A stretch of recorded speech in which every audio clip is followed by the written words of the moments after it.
What is it about practice, or what is it about being consistent in an exercise program, or whatever you call it, whatever it is for you? Why is that difficult? And one of the reasons I really feel, there's a lot of reasons, but let's go to one that I think is really, really important.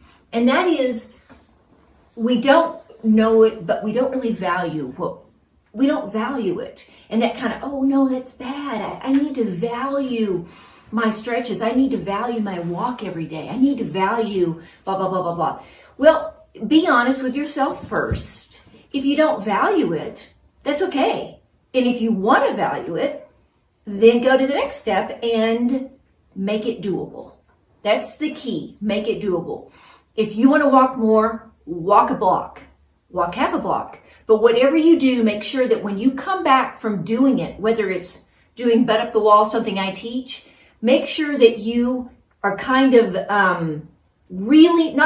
that you're not at all overwhelmed with what you did. It wasn't that difficult. You felt like you're glad you did it, and it just wasn't a big deal to do it. Because less is more, less is more, less is more. You need to feel like, oh, I could do that, I could do more. Pull it back, pull it back, pull it back, and then you actually enjoy that small little thing you did.